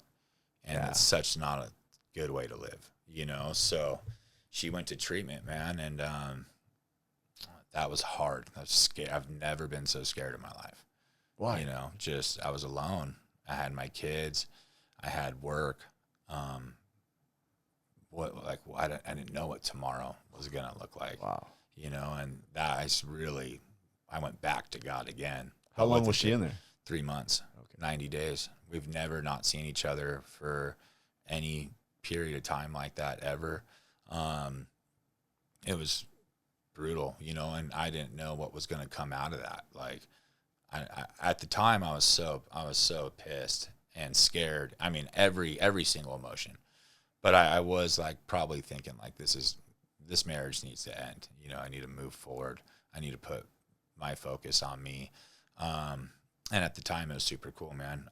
You brought up Jay was in here, someone that used to preach with him, Chris Jones. I was going to his church at the time at his place in Westminster. It's like a recovery-based Christian church, and him and Joe Fury preached there, and Joe's amazing. But Chris is one of just someone I looked up to, man, like old school punk rocker. He had the tattoos, a slick back, but he loved God. And me and him were training together like all the time, like every day. And he was the one who baptized me. So yeah, and it was him that brought it up. Like, why aren't you baptized? I'm like, I don't know. He was one of those guys, dude. I used to envy it a little bit. Like, he could be talking with you and talk about God and be proud. And like, I always felt like people would judge me. I was like insecure about it or something, like, why would you care? Yeah. What people think about you. But that's part of growing up, I think. Yeah. And that was something that that took time to build that confidence, to not give a fuck what you think about me. As long I think as when we look I'm at right. Jimmy, like now, it's hard to think that way. But I think it takes time to build that up. A young man, dude, it's weird. Like, bro, your young 20s and stuff is kind of like you're a man, but you're not. You know what I mean? So seeing guys like him, like, and just being badasses in life, but at the same time, like, soldiers for God and willing to stand there and say that and be proud of that, and it's so cool because I already know, but like the gnarliest guys you come across always end up going to God because it fills that void. Like, I remember like Jay Adams, all those guys, like, dude, and it's everyone that has walked through fire knows, and what they were missing most of their life was God. And that's why it's just he's the answer. He's the truth. I wanted to let you know that this podcast is brought to you by Elevate Ministries. Elevate Ministries is an authentic, passionate, and innovative church in the heart of Orange County, California. They strive to make their services welcoming and encouraging by intentionally engaging you in all senses to stimulate a spiritual hunger. If you're looking for a great church that's on a mission to change the world one person at a time, I encourage you to check them out at www.elevateministries.com and on Instagram at Elevate Ministries. It's funny that you say that because, I've had some other fitness guys come in there. Solid dudes. Mm-hmm. Some believers, some not believers. Some have become believers. Mm-hmm. And it always goes down to they get to, and maybe you could help me with this, they get to a spot where financially they're great. They develop into great husbands, great fathers. Fitness is on point. Dudes are ripped. And then it's like, I think it gets to the point where it's like, well, what's the next level now? I got my family in order. I got my business in order. I got my fitness in order. I'm influencing people. I'm helping people. And then they realize, like, well, what's the next step? Like, because you reach like almost like a pinnacle. Yeah. And then it's like, it's God, bro. Yeah. Like, I've had a conversation with a few of the guys, and I'm like, it's Jesus. It's gonna come back to God, bro. That's what it's gonna come back to. Always comes back to God. That's where you take it to, like, that next level. And when you got all these things in order, amazing. But if you don't have that one last step, it just seems like you're missing one step of the whole staircase. God's the beginning and the end. Yeah. Like, you're not going to achieve everything or reach what you want to reach if you don't have Him in your life.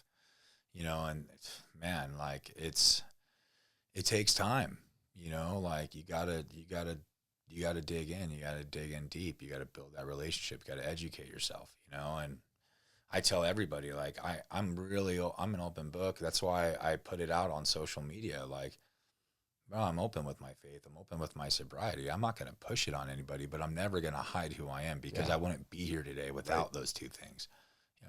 Without God, I'm not Jimmy Queen. Like, he has played a role in everything in my life, because I put my faith in Him. There's a big thing. It was crazy. Like, I remember when probably at my lowest low was in the moments I was telling you about. I remember, like, driving to work, dude. I put on, like, Tyler Childers, and I just, like, cry. I didn't know what was going on. I was dealing with emotions I've never dealt with, and I would always feel comfort getting in a prayer. And I'm like, you know what? I feel like I'm losing, but I can't lose if I have you, and that kept me going. I just knew, like, what am I scared of? Your faith, it's easy to say you have faith until it gets tested. Oh, yeah. You know what I mean? all of a sudden it's like when it's tested, it's like, oh shit. You can learn how to fight at the gym. When you get a real fight on the street, it's a whole nother thing. Yeah. Right? It's not tested till you really get in Yeah. a real fight. And that's the same thing with faith. Yeah. It's like it's cool you have it. It's cool Yeah. you know You him. could say it. Yeah. You say it all Do you you want. truly believe it though? Right. You know? And I started leaning on him. I started talking to him. There's so many people that are like, I don't know. Like, I don't know how to talk to God. I don't know how to go to church. Bro, just talk to him. Yeah. To me, it's like, when you're sitting in traffic, driving home from work and you're talking to yourself in your head, like that's your spirit. That's like your connection with God. Yeah. Like you just run through stuff, I just would check in. I started praying and I started getting real about it and really leaning into it, and when my wife got out, it was like, I saw change. I knew everyone was telling, not everyone, but a lot of people were saying like, dude, make sure you end it, make sure you end it. And it was like, no. Wow. No, we're one. Why were they saying end it?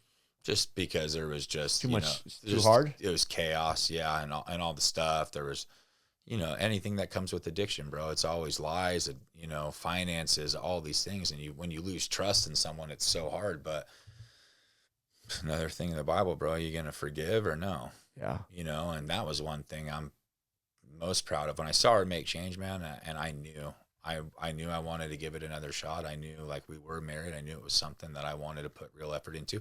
A lot of the mistakes she made, I played a role in every single one of them. I didn't want to look at it that way at the time because of I'm a man. I didn't. That's not that. These are her actions. These are her doings, dude. I played a role in everything. Yeah. I avoided. I knew what was going on. It's easy to put blame on someone else when they're in their lowest low, but when you could see the role you played in that. That's how you grow as a person. Accountability. Yeah, it's accountability. It's what a man needs to do. And I saw that. I knew that. I knew it wasn't all on her. I knew a lot of it was on me. I'm her husband. Yeah. Like I should have been there. I could have been there. I could have done this for you, done this. And yeah, man, we dove into each other for the first time. I think we truly became what marriage is all about, is you do become one. And we were happy. It's truly happy. Truly happy. We canceled out all that outside noise. We didn't need anybody else. Our family was ours, and we started putting that energy into us. And with that came just happiness, and it was so rad. And how did the kids react? The kids were so young. They were just they didn't really know what was going on, which is good. Yeah. My oldest knew, like, hey, she's like, where's mom? I'm like, mom, just don't feel good right now. Mom's getting a little bit of help. And but when she got back home and we were together again, it was like I saw a change in my kids. Yeah. Like they knew mom was back, and we were that unit. And that's another thing you got to think of. Like when you do get married, you do start a family. I didn't want to lose that. I didn't want to lose that dynamic. I didn't try my hardest before. I think that's the biggest thing. I didn't try my hardest. Right. I'm going to try my hardest now and see what we could do. And there's something about looking in the mirror and saying, am I giving it my all, right? Yeah. I think if I was in sports a lot, and my dad would always say, he wouldn't say go out there and win. He would always tell me this little quote, and he would say, go out there and do the best of your ability. Yeah. And I finally asked him one day, I was like, what does that mean? Like, what do you mean, Dad? You never say, like say a prayer that you win. You're always saying, ask God to let you play the best of your ability. He goes, if you give it your best, and you know you give it your best, whether you win or lose, you're going to feel good. 100%. And I was like, got it. And then I think if you do that with everything, look yourself in the mirror and say, did I give it my best today? Whether it was at work, and it could be a sucky day. Whether it was in your marriage, I tried my best. Maybe my wife was upset or on one all day, but did I give it my best for her? Yeah. Did I do my best today in the gym? Can I walk away saying, okay, I may not be the strongest. I probably got submitted 10 times at jiu-jitsu today, whatever, but I know I gave my best. That's a key thing that men just don't always have the guts to look in the mirror and say, right? And dude, that changed my life. I knew I didn't give it my best. I knew I didn't give it my 100%. So good, man. The only person that knows what your 100% is you. Yeah. It's crazy, huh? Self-accountability. Again, run through that inventory on yourself at the end of the day. Did you give everything you did today 100%? You could say yes. Well, you're fucking lying to yourself. Yep. That's why I'm hard on myself. That's why it's not insecure, a lack of self-belief. It's like, man, was that my 100%? Did I do everything? Did I give it my best? Probably not in every area. Then that's like, okay, well, those 3 things I did give it my best. Well, these 2 things I'm continuously not. Now I need to make those non-negotiables. Right. Those need to become a priority. Right. You know, that's how you keep everything as close to balance as possible. What are you lacking in? What are you not giving your best? All the stuff that I do in my life now, everything that's happened to me, all started because of the struggles and the mistakes that I've made. And mistakes are only mistakes if you allow them to be, bro. You know what I mean? Yeah. You learn from them, they're lessons. And every lesson turns into a blessing. That's the way I look at it. That's how my life's been. I was looking at, I think it's only been 5 years, right? Where you guys been kind of building, sober, working at everything. How much has your life changed in 5 years, man? Oh, it's crazy. Absolutely. Just I ask you that because a lot of guys think like, I can't change. It takes time. No. But 5 years in the span of 80 years. Yeah. Right? Like my stuff started for me, it was 8 years ago. And then my wife, it's like I remember she got sober in 2019. So it's been 6 years and it's been, dude, it's crazy. Like it does take time and you have to allow time to take place. Real change is never going to happen overnight, you know, like, but that's because we're human. We want instant gratification and everything. We got these phones right here. We could find every answer we want in a second. We don't watch commercials anymore. No, like our kids don't even know what that is. Yeah. Because why? We want instant gratification. You get your phone tells you to something that you were thinking about pops up. The new shoes you want, it's just there. You just click and buy. Let me buy prep meals instead of making them. Yeah, and it's at your doorstep, like in 24 hours. Like everything is in the world today is meant to be so easy. People don't want to go through challenges. No. Challenges are good, dude. You need to go through. You need to work for it. Everything great in life is gonna take time. Right. You know, you go buy the car you've always wanted. How fucking long do you care about that thing for? A week, bro. You're spilling ketchup in it. Kids are eating. You don't care anymore. It depreciates. You know, like you lose that. But when you put working on yourself, like your body, your marriage, your faith, dude, it only grows. Yeah. You know, like that. Those are the things that take. Like that all comes with delayed gratification. You know, right.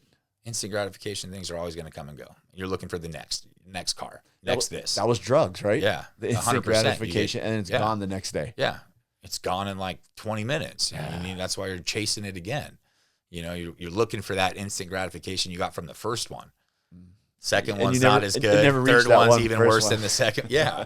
So it's crazy. And like, that's the thing. Like all these things I went through have just made me, I started to understand. I started to get a better understanding of everything, you know, and what it takes to do things right and to do things with 100%. Like I tell every single one of my clients, only you know what 100% is. It's up to you. I could give you the structure, bro. I could give you the routine, but I can't give you the 100%. That's you have to give yourself that. And what your 100% is, only you know. And guess what, dude? Your 100% is always going to continuously evolve, because just like my first day on the job site, being a dumb young kid, 30 days, 60 days, 90 days, a year later, you're better. It's not that you weren't working hard on day one. It's just you weren't as good at it yet. Yeah. So you're 100%. Anything you do in life, you're going to continue to do. Your 100% is going to grow because you're getting better. You're getting smarter. And now all of a sudden your 100% is increasing, and the amount of work you can do, or the output of work you can do, is going to continuously increase. And that's where you start to see success in those areas. Yeah. Because you're just getting better and better and better. And that comes with discipline and consistency and willing to just keep that hunger and drive, you know. But if you're only going 50, 60, 70%, you get stagnant. And then what happens? You get complacent. And complacency is fucking the killer of everything. Everything. You know, like, man, and I say complacency because it's always be grateful for what you have, but dude, don't just be complacent and not willing to work for more. I think that's the biggest thing. Complacent. Or they reach a certain thing. Hey, I just want to look decent. Yeah. You know what I mean? Or I just want to get a little bit better. And when I get there, then I'll just try to maintain that. Complacency is an excuse. But you're never trying to get any better than what you are. And like you said, I think you're growing. I always call it seasons. There's seasons. I say the same right? thing, dude. I use the Seasons in same your life term. with marriage. There's new challenges. Yeah. You know, when you're young, you have a brand new baby. I don't know that's a challenge. They get a little bit older. Now they're in school. More challenges. They want to play sports or do something. They become teenagers. Oh, big challenge. Yeah. You know what I mean? It's like, okay, this is a new challenge for our marriage, for us, for our family, for our home. They become adults. You think it's going to get easier? No, I got 2 adults that still live here, man. It is not easier because now I got to release them. Yeah. And I'm like letting them make their mistakes, trying to guide them. I make suggestions, I call it. Man, let me make a suggestion. Yeah. I'm not telling you what to do, but let me make a suggestion here. Pops knows a little bit. Yeah, let me make a suggestion. Yeah. And now there was a little battles there, and I was like, okay, just go ahead and learn on your own. For sure. Now it's like, oh, Dad knows what he's talking about. You know what I mean? So I always say, and that's in marriage. That's it. That's everything. In your fitness. Dude, I talk about it all the time. Crazy. Seasons of growth, dude. Like you can't, it's hard, like, especially with fitness. So, and I'm a coach, so I'm talking to clients and they see other clients like have this crazy progress or whatever it may be. And it's like, man, there's always going to be seasons of growth. I don't grow at a rapid rate anymore because I've been doing it for so long. Now it's like the smallest little things are the biggest things. And for people, like your fitness isn't going to be at 100% 365 days out of the year. Because you got to check the balances on everything else in your life, your finances, your marriage, your job. You know, there's all these things. But you are going to have opportunities or seasons where you can go 100%. And you have to capitalize on those seasons because that growth is going to lift you up and then kind of roll into like you got 2 months of work slowing down a little bit. You could go a little bit harder. You could train a little bit, whatever it may be. And then for me, like blue collar, like, dude, there's weeks where we worked 120 hours a week. I wasn't getting to the fucking gym. It's impossible. Yeah. I'd maybe do some push-ups in the hotel room or something, but bro, like you're getting 3 hours of sleep a night, you know, if that, and you're grinding, but it's okay because right now finances are going up. That's the season of stacking some chips, right? And then it slows down a little bit. Well, I got a little cushion and now it's reinvested in myself, my personal development, my body, my fitness. There's always going to be seasons, dude, you know? And you got to understand that. And it's just knowing what it is. It's going to be hardships, dude. Yeah. Life's going to test you. It's a season, 100%. Bro, for what's to come. You know, it's a test. It's like you're going to be challenged. Those seasons are what bring on new seasons, though. Right. You know, man, it's dark. It's winter. But, man, all the struggle I've ever gone through when things seemed like everything was out of place and I didn't know what was going to go. What was going to happen. Yeah. Everything slowly started to fall into place. But as I stayed focused, I stayed, you know, really true to God. I stayed really like within you can't allow that to be an excuse to let go. You can't quit, dude. Yeah. I think that's the thing. I tell if maybe it's a bad season, maybe it's a dark season. Yeah. It's going to end. It is. You got to keep pushing through. Like just push through. Like just keep going. Like injuries, right? You get in worst thing, especially if you're in fitness, right? Suck. You get injured. I'm injured. What can I do? Well, my arm's busted. All right. Well, then it's all legs or all cardio or something. Just don't stop. Just it'll get better. But if you stop, then it all goes. And in injury, it's a season of growth or it's a season of self-pity. What do you want to allow it to be? I tore my shoulder. I tore my pec. I tore my bicep. I got 13 screws in my left arm, 2 plates. I got plate and screw in this arm. This injury was like I kind of let it defeat me a little bit. I slacked off during the recovery. I was in the best shape of my life. Shattered my arm at a fucking TSOL show in a mosh pit. Stupid, you know, like, gee, bro. I heard it. I just fell. Nothing crazy, dude. Just fell. Landed stiff arm like you would skating or anything else in life, and I just hurt it. I look at my arm, I got a massive dent. I'm like, all this stuff I've been through my whole life, fights and everything, and I hurt myself falling down. Go to the bar, tell my buddies, and I hung out for a little bit till the pain started to get like really bad. You know, long story short, arm shattered. Kind of let it defeat me a little bit in the sense of like slacking on nutrition, all these other things. Well, the last go around when I tore my shoulder, had a little tear in my pec and tore my bicep. It's game on, dude. I ended up, it was kind of cool. Instead of going on disability, there was a shutdown in Chevron. I was making bank. I was working 12 hours at night. So I was on the night shift. They let me sit on the crane because it was like such an easy gig. They just needed a body. So I was able to make good money. I went to the gym every single morning from 6 a.m. to 9. I would do legs and cardio every single day. Dude, 24 hours after my surgery.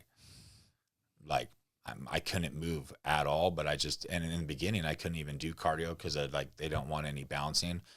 But I just do leg extensions, lunges, whatever I could do, I did every single fucking day, dude. I actually got in really good shape while I was hurt. Like, I got down to 3.5% body fat, probably. Dude, I locked in my nutrition. I ate 0 sugar, bro. I started doing cardio. Yeah, I lost muscle and stuff, but I knew it was going to come back, dude. Yeah, and it did fast.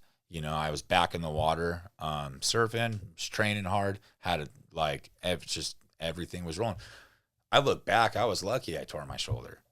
Made me appreciate everything a little bit more. Made me kind of re-spark the fire for my own personal fitness. I had new challenges, you know, like I can't lift as heavy as I used to. So how am I going to put the size I want? How am I going to carry the amount of muscle mass I want? I can't lift heavy. Well, it's not about how much weight you push. It's about how you push the weight. That's where I put my focus. Okay, lighter weight, increase my volume dramatically, focus on the mind muscle connection. Dude, you have to adapt and improvise. And like, that's with the gym for me, like fitness, you could literally throw in anything in life, you know? Yeah. Doors are going to close. You have to learn how to pivot, you know, whether it's injuries or anything in life. Like, know when to pivot, know when you need to adapt. You need to continuously learn, like you let excuses get in the way or you carry forward. Yeah. Dude, we all have the opportunity. Like, and with the gym especially, bro, like, takes no talent. You know, what's the deal with men in the gym? You know, overall, you know, or in fitness in anything, you know what I mean? Like I always, you know, I'm sure you have your definition of a manly man, you know, crane guy, fitness, all this stuff, you know, same thing with me. It's like, does this guy know how to fight? Does he do jiu-jitsu? Does he shoot guns? Does he go to the gym? But something about being fit, you know, that men kind of like put it on the back burner. Even for me, it's a hard thing. Like, I'll be honest.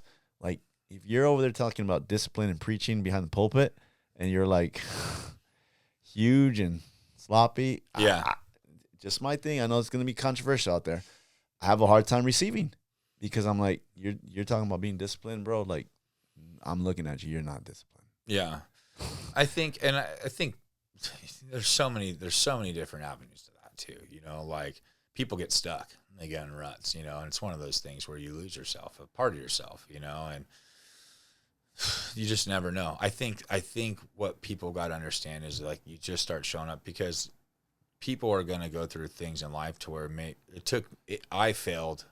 I'm going to call it fail, but I let certain things defeat me for the time being throughout my life, you know? So now it's like, I think when it comes to men, like, that's why it's so important to surround yourself with the right men. You know, I think men need to pick each other up, you know, and that's where, if you do see someone offer advice, I mean, they have to help themselves, but I think letting people know, like, there's good people out there and you could pick them up and help them out is huge. That's what's like so fun with being a coach. It's like my biggest thing, like the most fulfilling thing for me. I get these guys that, like, one of my guys last week, I do testimonies every Thursday night. It's rad. I like that. It's fucking the coolest thing in the world, you know, like, almost lost a few guys to suicide. And that was when I went from like coach and client to, this is a team. This is a family. I want to show everybody we all struggle. Yeah. You know, and I started. Transparency's big. Yeah. And it's huge, man. It's being of service to each other, you know, and it sounds cliche, but it's a safe space for everyone. Yeah. It's all these men, bro, we all got gnarly backgrounds. Everyone's got something, but we all have struggled, bro. You know, and when other people hear you speak, they hear 100%. Your story, they're seeing themselves in you, at least in parts of their story. They're identifying with you. You're letting other people know they're not alone just by being open and honest. And like you brought up in the beginning of this podcast, like authenticity. That's why I try to be as real as I could be. Yeah. Be me, because someone needs to hear the truth.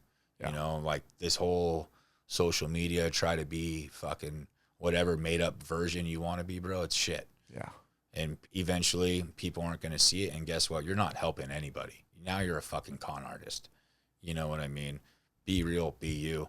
If there's something about you that you don't like, change it. Right. Don't fake it. You know what I mean? Ask for help. Yeah. And that's where, like, that's how we built the family, you know, it's through those testimonies and everything else. And I had a guy on last week, dude, he didn't have his meal plans that I gave him, bro, like 113 days. And he's like, hey man, can I have like a cheat meal? I'm like, holy fuck. You haven't, like, not one time did he steer over days. That's bro. And he was peeled to the bone, committed, disciplined like no other, because he wanted it, you know? But, and it's like, but anybody could get in shape, and that's not like what I want to see the most out of the people I work with.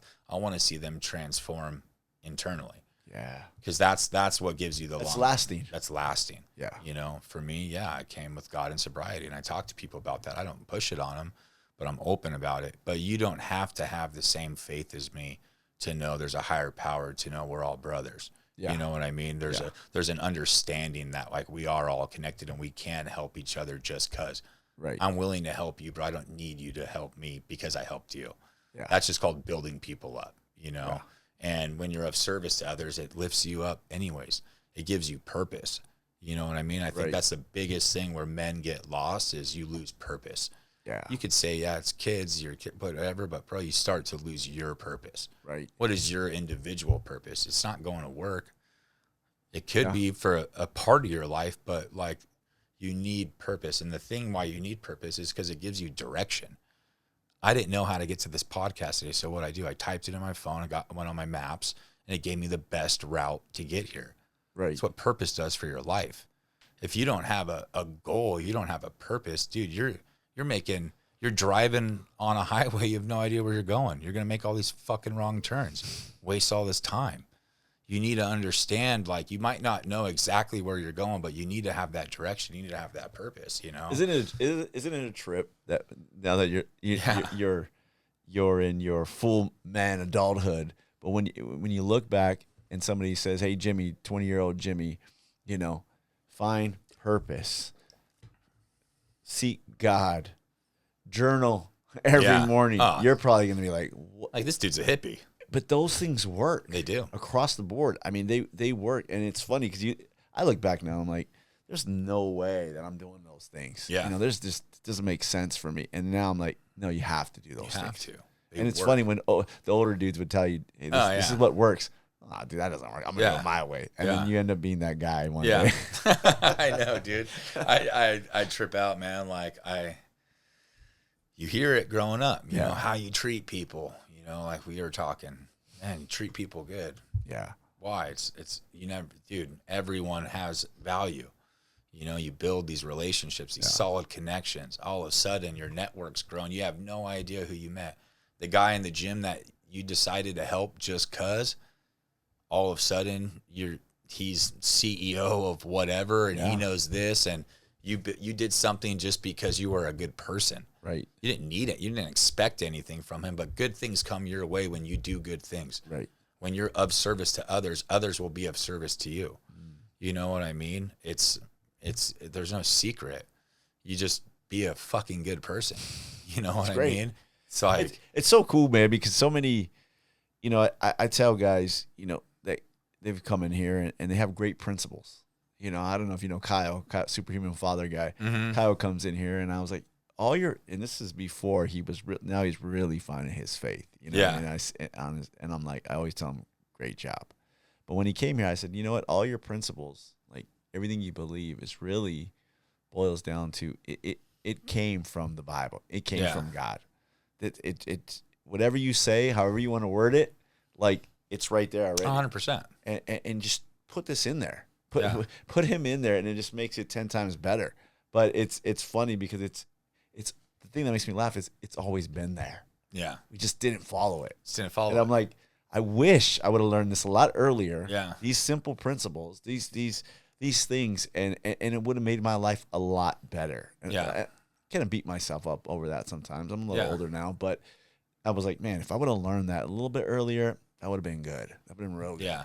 And now it's our job to show other people that, you know, like learn how to apply these things to your life. Everyone's goal is different, bro. Everyone's struggle is going to be different, but like you use that foundational stuff and learn how to apply it to your life. You know, your purpose might be to cure cancer. The next person might be to just like teach kids how to surf. Dude, one's not more important than the other. That's just that person's purpose, you know? Right. Like everyone could make change. Everyone could bring change into someone else's life. And like, I think purpose at the end of the day, man, it's where your happiness is going to be. Like, 100%. I feel like I found my purpose, and it's been so fulfilling, 100%. You know, like creating these connections, man, and like building people up and like seeing people transform their lives. And I got to play a role in that.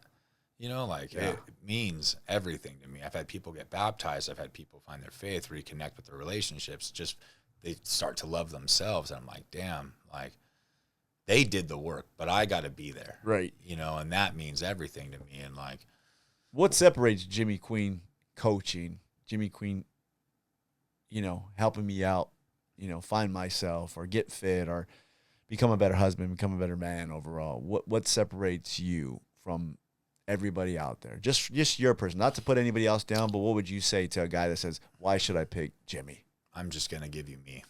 You know, I don't know what anyone else does. I only know what I do. And I'm going to give you the same person every single time. And it's me. You know, I don't compare myself to any other coach. Some coaches might be great for other people. I'm black and white, man. This is who the fuck I am. You're either going to love it or you're not. I can't make you like it or not, but I built a family, and if you want in, you could come take a seat, you know, and that's it. I don't believe in selling people shit, you know, like that's not what it's about. I didn't have the intentions of it being where it is today. That's not why I started, you know, like it comes down to, is this about purpose, or are you trying to fucking take money? I mean, you got to make money. It is a business, but bro, if it's not driven behind purpose, then it is just a business, and it will end, and you will hit a ceiling cap.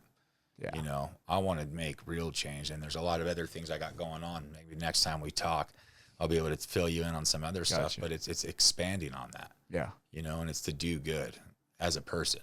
I love that. So it's just, for me, I think like what most people say is like, they didn't know what they were signing up for usually when we get together, but it's not a fitness program. It is a family. I got some of my best friends started off as clients, you know. It's rad. That's good. It's cool. I love that. You know, there's a lot of, you know, with social media and technology, a lot of negative things that could come with that, but there's a lot of amazing things that could come with that. You know, I got Jimmy here through social media. Yeah, I got brothers. I consider brothers sitting in Australia or any other country. It's dope. It's rad, you know. And it's networking. But it's real. It's brotherhood. We care. You care. I care. I pick you up. You pick me up. You can't fucking fall when you got the right people in your corner. For sure. And it's not going to always get you where you need to go. But man, it's a good push. You know what? I'm going to fucking do this. I'm going to try. I'm going to give my 100. I'm going to do my best. You know, and that's. People need to understand that. Men need to understand that, because it is easy to get caught up in life, and you're cruising, you're coasting, you're complacent. And then you start to go, you know, this is where fitness plays such a huge role, is your results are from the work you put in. Yeah. I could help, you could help, but it's up to that person. Same with sobriety, same with your faith. That's what you get out of those things is the work you put in. And when you see the results start to come, bro, you start going, man, what else could I do? Right. And that's where my life was like, man, I've been doing this. This is just part of who I am. If I could learn how to apply this amount of discipline and other things, what else could I do in my life? I can do anything. Like I said, you can't fucking beat me, because I won't quit. Yeah. You know? I can look at myself in the mirror every day and know I gave 100%. Yeah. Failure's quitting, dude. This isn't T-ball, you know, where you lose a game, you're a loser. No, this is life, real life. It might not happen in the time frame you want it on. Well, in my eyes, God didn't want it to happen there. Nice. You know, I couldn't have done what I'm doing today. I was in the shape to do everything I'm doing today 12 years ago. Dude, I was not strong enough as a person yet. Yeah. I didn't know who I was as a man yet. I hadn't walked through certain things in life that I needed to walk through. All those struggles that I went through walking through that fire made me the person that I am. It's the reason why I'm the coach that I am. I have the experience, which, like you said, it's followed up with that level of authenticity, because it's fucking real. It's not something you could read. It's not something you could mimic. It's you. Exactly. Your experiences, your life, your struggles. Now what do you do with it? Well, for me, I wanted to bring everybody together. I wanted to be open. I wanted let everybody know, dude, this is fucking me. You know, and that's what I like when we started doing the Zoom calls and the testimonies. That's exactly what I did, bro. Whatever version you see on Instagram, here's the whole fucking story. Me and my wife went on there, and bro, between the both of us, between whether it's addiction, marriage struggles, sexual abuse, dude, financial issues, we've been through it. We've done it. I get it. You're not alone. If you're someone out there thinking your marriage is in a hard spot, you're struggling with this, or it's weight loss, or it's drug addiction, or it's you're whatever, bro, you're not alone. Everyone, it's very easy to feel alone when you're in that dark space. That's why getting around certain people and being open and talking is like, oh fuck, he went through. I see me through your whole story, and he's doing good now. It's given me hope. It's given me that faith that I could do it too. That's like communicating, bro, brotherhood, like being of service to each other. There's so much power in that. 100%. You got to get the right people around you. Yeah. You got to find people. You got to identify with people. Yeah. In the church, wherever. Anywhere. Dude, it could be people. In the gym. It could be anywhere. Yeah. Anywhere you go. The beach. Dude, you start hiking in the same place you're probably going to start running into someone consistently on that trail, whatever it may be. You know, like, but for me, it always falls back to the gym, because if you become the 3 a.m. guy, the 4 a.m. guy, the 5 a.m. guy, dude, the people that you start seeing in your life in those places at those times, they're probably pretty fucking serious. Yeah. You know, those are the people that care. They're doing the work. Those are the people you need to start involving yourself with in some way, shape, or form. Start building that, you know, like that's a whole different crowd than probably what you're used to. These people are disciplined. These people are like, they're there every day. They hold themselves accountable for a reason. You gotta be around the right people, but you also gotta be willing to do the work to keep up with those people. You 100%. know, I don't need to be the best person in anything. I want people around me to win or do better than me, because it's going to push me. I'm never in comparison with them. So good. But if you could fucking do it, why can't I? Yeah. That's it. You know? Awesome. That's what it's all about. I love that, man. Yeah. Let me ask you about the Thank You Collective. Yeah. How did that come about? Dude, again, believing in myself, What does it mean though? Thank you for me is so many things. Like, it's really, I think it's just something we're missing in the world today. Like, something as simple as thank you. Like, we just don't say it. We forget, you know, and for me, it's just thank you to everything. And I want, that's a culture that I feel like I grew up in, where respect mattered. You said thank you. You do certain things. And that's a culture that like a pretty much a saying within the company is, culture isn't created, it's carried. And that's what thank you is to me. It's carrying down, it's passing down the culture to my kids and the people in my life to basically like the world we grew up in, and keep that alive. It's going to evolve and change, but the real culture behind respect and who we are, the good, the morals, the values, that should never change. I love that. You know, the world will always change. Yeah. But that's in the core of us. That we carry on and we pass down to the next generation. I wasn't sure what it meant. Yeah. And now that you explained it, Yeah. it does mean a lot of things. Yeah. It means you're showing somebody else respect by saying thank you. Yeah. But it's also something for myself when I say thank you. I'm grateful. Mm-hmm. And that's why I put since forever. It's like, since when? Since forever.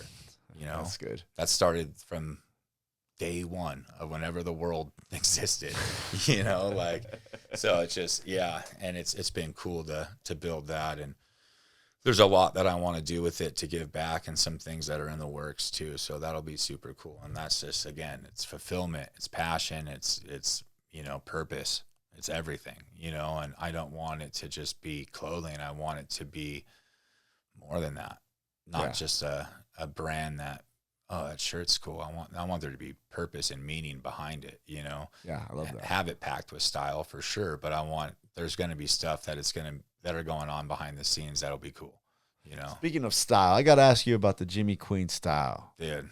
Okay? It's big on your page, man. My wife asked the other day, she's like, so who are you bringing? I said, I'm bringing this guy, Jimmy Queen. I go, look him up. So she's in the car. She's like, he's like, oh, he's pretty cool. And then he goes, oh, he wears the Spicolis. And so she calls the checkered Vans Spicolis from, Fast Times in Ridgemont High, right? Yeah. So, and I was like, yeah, he has them on too. He has the whole style going on. Where did the style come from, man? I think because it's a mix. I'll be Yeah. honest with you. When I first seen you, I was like, oh, this dude was in the joint. Like this is some Aryan Brotherhood, bro. But then I see the Vans Yeah. with the leopard socks and the are they Dickies? They get the Yeah. Dickies rolled up, right? 874s, dude. And I'm like, okay, so then I did see a little. I could tell there was some construction stuff, and then I started Yeah. seeing your page more, and I go, oh yeah, this guy was in It's the build trade. like SoCal, bro. Like we have everything. Yeah. You know, like You could put everything together, you right? can, and that's just how it is. From, dude, there's the surfing, there's the punk rock. I think surfing has always followed up with skating in Southern California. I course. skated. I wasn't the best by any means. Yeah, I sucked. But yeah, you know, so like the surf, the skate, and then there's the cars, the tattoo scene, you know, black and gray tattoos, low riders, like, then there's just, bro, you combo it all, and it just, And then you put a little bit of your touch to it. yeah, and a it's little bit just- of work and a little bit of my own, you know, like style is always influenced by someone somewhere. Yeah. You know, and that's just like what kind of morphed into, I guess, what mine is. I've always, you take what you like, Yeah. you know, and it's always evolved and everything else. And yeah, so you got like the chinos, like the 874 Dickies, those are a classic forever, you know. I like when you tuck in the shirt. Yeah. I either tuck the shirt or I cut the shirt or Yeah, something. or you no know? shirt. Yeah, or no shirt a lot of the time. So it's, yeah, you know, and then there's like even the gym stuff, dude, you know, like Yeah. people, like, I always tuck the socks Yep. or tuck the sweats into the socks with the Vans. Like, what's that? I'm like, I didn't like my sweats falling all goofy over my ankles. I like all my stuff a little high, you know, like a little ankle showing, Yep. dude, no break in the leg. And, that's just why I would always tuck my sweats into my socks. And then like people were like, when Instagram started, when I started going on Instagram, people were like all into it. I was like, oh, for me, it was just because my sweatpants sucked. It's who I am every day. Yeah. Yeah. You know, so yeah. That's dope. Yeah. I appreciate you coming out, man. Oh, I know man, you I had guys fun, bro. I know you guys are busy, and I appreciate Yeah. Chad out there holding it down for you, man. Yeah. He's out there. What's up, He dog? was on his computer for a minute. He was getting work done. He's Yeah, like, I'm dude. gonna make the most of Yeah. this time. Killed two birds with one stone. Heck yeah. But I love what you're doing, man. I think it's definitely authentic. And Yeah. I wouldn't have followed it. I wouldn't have probably asked you to come to the podcast if I didn't feel that. But you came off that way. I appreciate your story. You coming on, sharing that, and the transparency. 100%. You know, for you and your wife, you know, and everything. Yeah. Everything's a challenge. Everything's a season, and just even encouraged me today, man. So I appreciate that. That's what we got to do, you know, like talk to people and know we could take control. We write our own story, bro, just like your podcast, you know, like you get to decide what direction you want to go. Most people don't make it to 111 episodes. Yeah. It's up to you. Keep grinding. Keep grinding. I appreciate you having me out. Thank you, man. We do one last thing though. Yeah, what's up? It's called the Street Gospel Furious 5. We ask you 5 furious questions, and we just want to see your answer for that, Yeah. man. So let's get this rocking real quick. Hit me with the test at the end. A little test, you know what I mean? Let's do this, man. Let's see. I wrote a few things down. Let's check it out. 5 furious questions. Dive into it. Street Gospel Furious 5 with Jimmy Queen. Question number 1, Jimmy. I pull up my list here, man. Question number 1. If you had to shave one totally off, what would it be? The hair or the stash? I'm shaving the hair off. The hair off, dude. Yeah. Dude, you would look killer of that. Yeah. I think if I saw you walking down Huntington Beach, I'd probably yell out to you, Vineyard! I almost shaved it off recently. Dude, you will look mean, bro. My nephew did But the it. smile. Had me all inspired. Yeah. I was like, I'm gonna shave There's mine there's off. something I love having my hair. Same deal. easy. I slick it back, you know, taper up the sides. My wife's like, it looks great. But there's something about just having a shaved head, Dude. you know, and you don't have to worry. You go to the gym, you wake up every day, and you just go. You're clean cut. From the second you wake up, you look good. Exactly. Yeah. Question number 2 on the Street Gospel Furious 5. What's your go-to song when you don't feel like getting it in the gym? Ooh, that one's hard. Man, that is a tough one, dude. There's I I don't have a go-to, but like Our go-to band. I think it's pretty hard to like not put on Pennywise and Cars, just go send it. You know, Pennywise or Misfits. I should have known that. Yeah. HB guy here, man. Pennywise, for sure. Misfits, some of those Classics. Yeah, depends, I guess. And dude, sometimes it's like even some hip hop, bro. It just depends on the mood. Jimmy with the hip hop. I need something that just gets me moving and grooving. Right. I like all of it. Yeah, put it all on. Yeah. Question number 3 on the Street Gospel Furious 5. Can you say you were born and raised in HB, Huntington Beach, and not surf? I don't know. It'd be kind of weird. Is it weird? Yeah. got- You should have at least. You have. Yeah. At least Gotta boogie serve board. something. Something, right? Yeah. You're in the water. Yeah. Your parents paid some money to have that real estate, dude. You better get your Might ass as in well the use ocean. You know what I mean? So I think it's a mandatory thing. Right. And then let me ask you this. Is it state beach or city beach?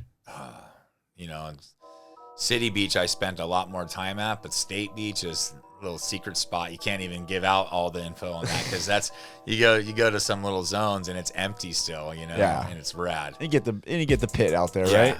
I sneak over there. I live over by State, so Okay. yeah, Yeah. it's nice. Is it 2 different vibes?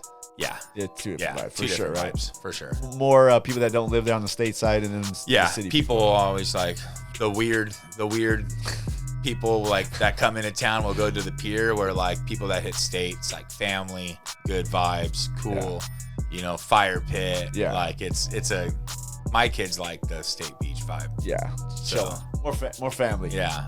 Question number 4 on the Street Gospel Furious 5. What's Jimmy Queen's go-to cheat meal? Ooh, man, you know, it depends.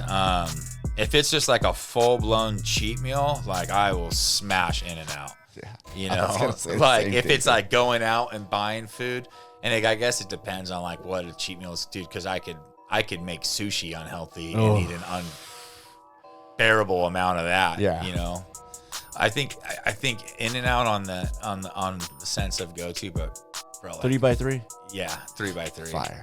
Yeah, raw onions and Yes. grilled onions Yeah. and the yellow chilies. Oh, 100%. All day, bro. I can put Yes. like 3 of those away Dude. easily. Might have to hit that soon. Me too. Definitely. Yeah. You know what makes me laugh when guys say I had a cheat day and a cheat meal? Yeah. There's a big difference, Big right? dude. They don't even Cheat day is gonna roll over. wreck you. It's gonna wreck you. Yeah. Yeah. Do the cheat meal, Yeah, you're good. Stick with one, dude. Yeah. Move on. Get back on track. All right, I got 3 guys here. You mentioned one earlier from Huntington Beach. Okay.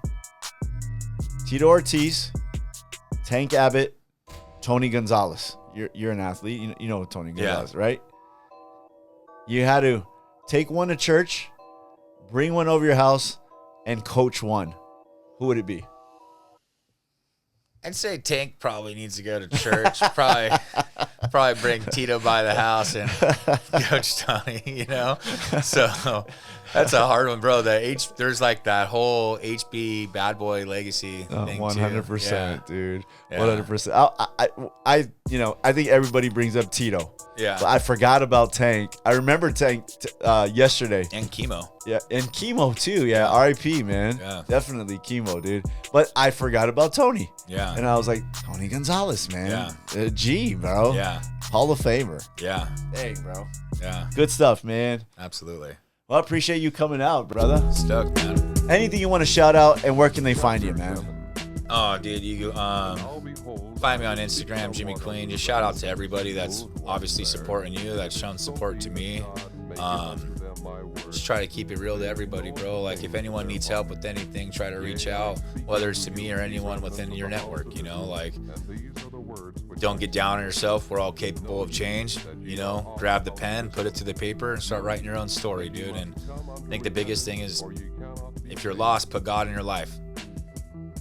Change will come, you know?